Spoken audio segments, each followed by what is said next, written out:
Good morning. My name is Scott Johnson. I'm with MIPS Technologies, and today I'd like to show you some of the new products that we're showcasing here at CES in 2013. Here we're looking at a couple of mobile products, actually several mobile products. These tablets here are new Ingenic reference designs based on the Ingenic JZ4780, which is a dual-core MIPS processor running at about 1.3 gigahertz. They have a 7-inch model and they have a 10.1-inch model. Okay. Also, you'll see these other tablets, and these are Philips tablets that have been out in the market for a while.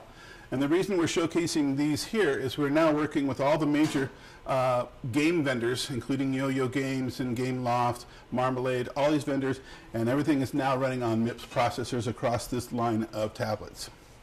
Moving on, we're also showcasing television and set-top box type products. And what you're looking at here is the output of a device called an Nippy, which is an Android dongle that plugs into the TV. You can see the HDMI input right here.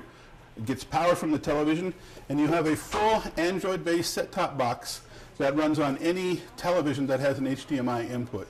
Everything is self-contained in the Nippy itself. Now, a lot of products are moving to using Android in the set-top and into the television itself. To do that, you need several things. First of all, we start with an Nippy, and the next product we're showcasing here is DTCP/IP protection software done by a company called Myriad. So as you build a system, you want to have the ability to transfer content from one location to another.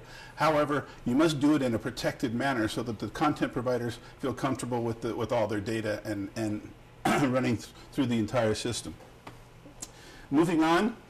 What we're looking at here is basically a free running demo that's running on the Nippy device that I mentioned before.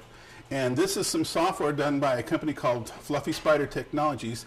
And this is basically a GUI wrapper around Android. So this is running on top of the Nippy, on top of Android, and providing perhaps a more user-friendly television experience. So as we move Android into televisions and set-top boxes, we probably need to provide a mechanism where you can sit in your easy chair and use a remote to access your content, access television, these type of products.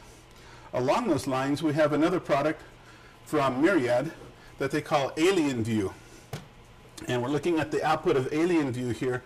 Again, this isn't another wrapper. However, this wrapper works a little bit differently in that this is a software layer that can sit on top of Linux or on top of Android, and it allows the system to access Android applications.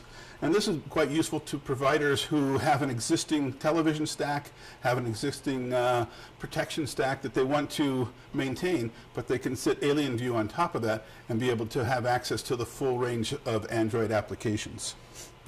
Two other products that we're showing here. These are Korean set-top boxes that are running Android. They're running Android Ice Cream Sandwich. This one here is an over-the-top product based on a Sigma Designs process, SoC, which is MIPS based. This box here is a cable set-top box that's based on a Broadcom IC. Okay, so we'll move over here, and now I'm going to show you the output of this Broadcom reference design, and this is running some software from a company called iWedia. And iWedia has done another GUI wrapper that sits on top of Android, and this one provides a little bit different interface, but the same concept of being able to provide Android-like applications running on a television or a set-top box or in that type of environment. Now, the next two products I will talk about here is a Japanese product that works with the PS3, and this is called the Sony NIKE, and the other one is a Slingbox. And I mentioned them together because they're both running or with a chip based on a company called Vixis. And Vixis has the ability, and one of their core competencies is transcoding.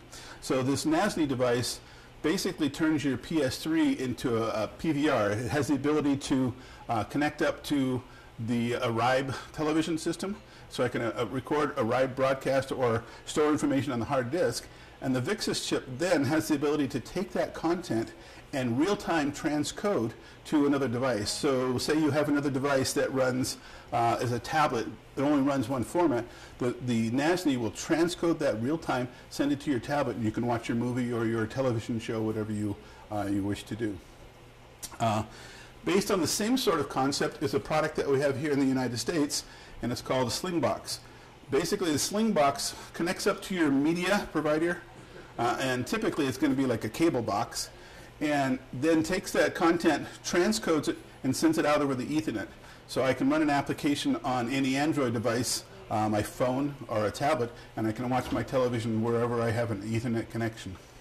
So the last thing I'll mention is all the televisions in here, and all the products you see, including the network that's running all this, is all based on MIPS technology. Thank you very much.